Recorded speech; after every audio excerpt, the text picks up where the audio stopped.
नमस्कार। नोइंग आयुर्वेद में आप सभी का स्वागत है। मैं वैद्य वृंदा राव आप सभी का इस चैनल पर स्वागत करती हूँ।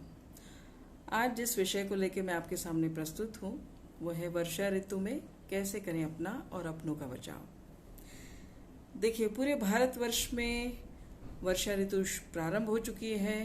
प्रकृति ने हरी भरी चादर चारों तरफ फैला दी है और हरियाली ही हरियाली चारों तरफ नजर आ रही है। जब हम वर्षा ऋतु की बात करते हैं तो हमें मोर, छतरी, मेंढक, रेनकोट, प्लास्टिक की थैली में मोबाइल को कवर करना, इन सारी चीज़ों से और कई लहरिया साड़ी, पकोड़े, चाय, इन चीज़ों से हम एक वर्षा ऋतु का अनुमान लगाते हैं। बिल्कुल ठीक। लेकिन इसी ऋतु का जो आनंद है और साथ में सावधानी, दोनों चीज़ों को ध्यान में रखते हुए कैसे इस वर्षा ऋतु को हम एंजॉय करें, इसके साथ में आज ये इस एपिसोड के साथ आई हूँ। देखिए, आयुर्वेद के अनुसार श्रावण और भाद्रपद ये 2 महीने वर्षा ऋतु के माने गए हैं। श्रावण, जिसको सावन भी कहते हैं, शिव जी को अत्यंत प्रिय ये मास। इसके अलावा इस ऋतु में ह्यूमिडिटी बहुत होती है और बारिश की वजह से सब जगह सीलन, गीलापन ये होने से और जल की अत्यधिक मात्रा प्रकृति में होने से कई प्रकार की समस्या खड़ी होती है। उससे भी हम कैसे अपना और अपनों का बचाव करें, इसके बारे में आइए इस वीडियो में हम जानेंगे। तो सबसे पहले हम बात करते हैं कि देखिए, आयुर्वेद के अनुसार वर्षा ऋतु में किस दोष का प्रकोपित होना माना है, वो है वायु का दोष शरीर के अंदर प्रकोपित होता है, जिसे हम महसूस भी कर सकते हैं कि अभी सभी लोगों को कम या ज़्यादा वायु से संबंधित प्रॉब्लम सामने आती है। और पित्त का संचय काल है और अग्नि मांद्य होता है काल स्वभाव से। अग्नि मांद्य यानी भूख का कम लगना या देर से पचना, ये दोनों। तो अभी इस ऋतु में हमें क्या आहार विहार करना है, उसके बारे में हम जानेंगे। जहाँ तक पानी की बात है, आयुर्वेद ने कहा है कि पानी को वर्षा ऋतु में उबालकर पीना चाहिए। क्यों उबालकर पीना चाहिए? उबालकर यानी 2 मिनट हमें खौलाना है। इसका कारण मुख्य ये है कि सभी तरह से जल स्रोतों, जो भी जल के स्रोत हैं, उनमें दूषितता आ जाती है। मिट्टी और कई प्रकार के जीव जंतु इसमें आ जाते हैं। इसकी वजह से हमें इसको पानी को और कई प्रकार के कंटामिनेशंस आ जाने से हमें इस पानी को बॉईल करके ही या तो रूम टेम्परेचर का या ल्यूकवार्म पीना चाहिए। या तो फिर हम वर्षा जल का प्रयोग करें। 4-5 बारिश जाने के बाद हम छत पे या बालकनी में थाली, परात, टब ये रख के नेचुरल जो वर्षा जल है उसको हम कलेक्ट करें और छान कर इसका प्रयोग पीने के लिए हम करें। तो फिर इसे उबालने की ज़रूरत नहीं है। जिस प्रकार से ये पेड़ पौधे सूखी डाली पर भी ये वर्षा के जल से हरे भरे पत्ते निकल आते हैं, प्रस्फुटित हो जाते हैं, ठीक उसी तरह से ये नेचुरल जो प्योरेस्ट फॉर्म ऑफ वाटर है उसका सेवन करने पर भी हमारे शरीर के अंदर भी जो सेल फॉर्मेशन का जो प्रक्रिया है वो स्पीड अप कर जाता है। रिजुविनेशन का प्रक्रिया स्पीड अप करता है और हर व्यक्ति के अंदर एक युवावस्था का एहसास होता है। तो इसके लिए या तो फिर आप जो भी आपका सोर्स ऑफ वाटर है, टैप वाटर, आरओ, एक्वा, इसका पानी है तो आप इसको बॉईल करके पीजिए या फिर आप नेचुरल सोर्स ऑफ वाटर उसको पीजिए।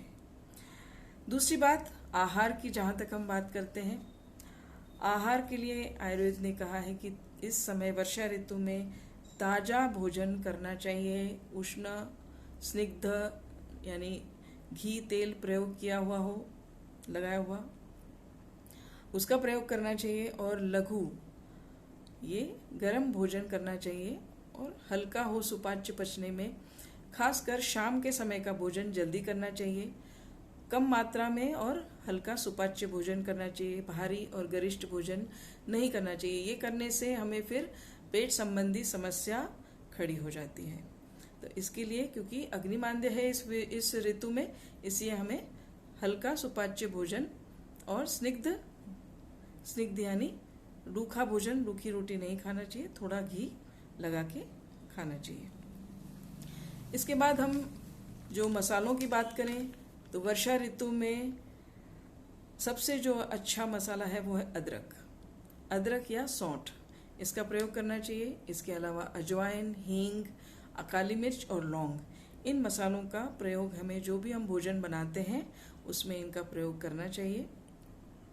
इसके अलावा अगर मैं शाक और सब्जी की बात करूं तो वर्षा ऋतु में पत्र शाकों का सेवन निषेध बताया गया है, यानी पत्र लीफी वेजिटेबल्स का हमें कंज्यूम नहीं करना है, क्योंकि लीफी वेजिटेबल्स मोस्ट कॉन्टामिनेटेड अभी आते हैं और जो बहुत जल्दी सड़ और गल जाते हैं, इस वजह से इनका सेवन अभी नहीं करना चाहिए।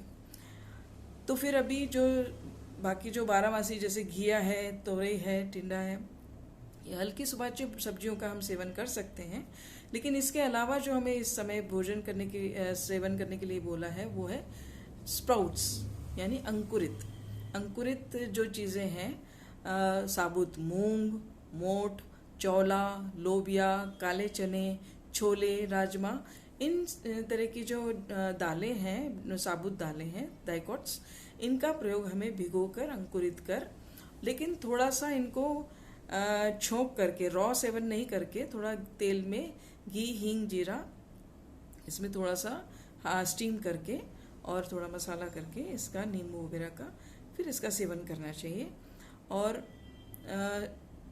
साग सब्जियों के बाद में अगर मैं फ्रूट्स की बात करूं तो वर्षा ऋतु का जो फल है वो है जामुन, क्योंकि इस ऋतु में भरपूर मात्रा में आता है, इसलिए जामुन, आलू बुखारा, नाशपाती, बबूगोशा, इन फलों का सेवन। और आम हालांकि इस सीजन में चले जाते हैं, लेकिन फिर भी जो चौसा आम है वो सबसे लास्ट में आता है, मधुर रस, सबसे मीठा और रसीला, तो इसका सेवन अभी किया जा सकता है। इसके बाद में अगर हम ड्राई फ्रूट्स की बात करें तो कुछ बादाम, छुआरे, अंजीर, अखरोट, काजू और अंजीर, इनका प्रयोग अभी किया जा सकता है। खजूर का भी प्रयोग अभी हम कर सकते हैं। इसके बाद में इस समय में बेसन का प्रयोग ज़्यादा हो जाता है, स्वादिष्ट भी लगता है, कड़ी, बेसन, पकोड़े, इस तरह के आइटम। तो इनमें जो है अजवाइन, हींग और काली मिर्च, लौंग, इसका सेवन इसमें ज़रूर करना चाहिए। तो ये इतना अपना जो इसका जो वायु बनाने का स्वभाव है वो इतना असर नहीं करता है। तो इसके लिए अब वर्षा ऋतु में जो संभावित बीमारियां हैं उसके बारे में आप सबों का मैं ध्यान आकर्षित करना चाहूँगी। वर्षा ऋतु में सबसे ज़्यादा, क्योंकि वायु का प्रकोप होता है, इससे सबसे ज़्यादा जो पेट संबंधी समस्या है वो सबसे ज़्यादा होती है। डाइजेशन इश्यूज होते हैं, पेट में दर्द होना, हल्का हल्का या तेज दर्द होना, पेट फूल जाना, आफरा हो जाना,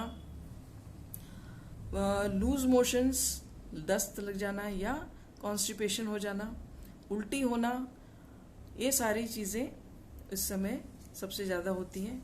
बीपी फ्लक्चुएशंस इस समय होते हैं। और कभी कभी मस्कुलर स्टिफनेस, यानी गर्दन अकड़ गई, कमर, पीठ अकड़ गई, इस तरह की मस्कुलर स्टिफनेस की जो प्रॉब्लम है वो इस समय सबसे ज़्यादा होते हैं। इसलिए जब हम विहार की बात करेंगे तो मैं आपको इसमें विहार में आयुर्वेद में बताया है कि वर्षा ऋतु में तेल की मालिश शरीर पर जरूर करनी चाहिए, जिससे कि वायु का जो इश्यू है वो ज़्यादा बड़ा नहीं होके कंट्रोल में रहे। और मालिश करके हल्के गुनगुने पानी से स्नान करना चाहिए। ठंडी हवा, जो लोग छत पे सोते हैं उन लोगों को बारिश के मौसम में नमी वाली हवा से बचना चाहिए, क्योंकि ये हमारे अंदर कई प्रकार की स्टिफनेस को लाते हैं। इसके बाद यदि हम बात करें तो साफ सफाई का बारिश के मौसम में विशेष ध्यान रखना चाहिए, क्योंकि फंगस ग्रो करने का ये बहुत ही अनुकूल पीरियड है। इसमें फंगस के लिए जो ह्यूमिडिटी और मॉडरेट टेम्परेचर चाहिए उसकी उपलब्धता होती है, इसलिए कहीं भी फंगस ग्रो कर जाती है और इससे इन्फेक्शन से बचने के लिए हमें साफ सफाई का विशेष रूप से बहुत ध्यान रखना चाहिए। इसके बाद अगर मैं बात करूं तो जो ज़मीन में जिनका घर है, ऐसे कीट, इंसेक्ट्स या कीड़े मकोड़े इस समय में उनके बिलों में या उनके घरों में पानी भर जाता है तो ये कीड़े ज़मीन पर आ जाते हैं और हमें कई तरह के इंसेक्ट बाइट्स भी होते हैं। तो इसलिए सांप, बिच्छू, कन खजूरे, इस तरह के कई जो कीट इंसेक्ट्स हैं वो बाहर आ जाने से हमको किसी भी तरह का इंसेक्ट बाइट कर सकते हैं। इसलिए साफ सफाई का विशेष रूप से वर्षा ऋतु में ज़रूर ध्यान रखना चाहिए। इसके बाद अगर मैं बात करूं तो वो है एक विशेष बात जो मैंने देखी कि लोगों को भीगना बहुत अच्छा लगता है बारिश के मौसम में, या किसी अनायास ही किसी कारण से छतरी नहीं होती या कुछ रेनकोट नहीं होता तो हम भीग जाते हैं, भीगना अच्छा भी लगता है। लेकिन जहाँ सावधानी रखने की जो बात यह है कि भीगने के बाद जब हम कपड़े बदल लेते हैं उसके बाद एक बार एक गर्मा गर्म जो है कुछ भी हॉट ड्रिंक हमें ज़रूर पीना चाहिए, जिसमें अदरक हो, तुलसी हो, काली मिर्च, लौंग, इसका थोड़ा इलायची ये डाल के कोई भी ड्रिंक हमें, यानी चाय हो सकती है, जो लोग चाय नहीं पीते उनके लिए उकाली हो सकती है चाय पत्ती नहीं डाल के, या सिंपल गर्म पानी में भी इन चीज़ों को डाल के बॉईल करके और इसका सेवन ज़रूर करना चाहिए, जिससे कि हम इससे होने वाली संभावित खांसी, जुखाम, बुखार, बदन दर्द और यहाँ तक कि बुखार आ जाता है या निमोनिया होने की संभावना, इससे हम बच सकें। तो आज वर्षा ऋतु की इन्हीं जानकारियों के साथ मैं अपना ये सेशन यहीं समाप्त करती हूँ। नमस्ते।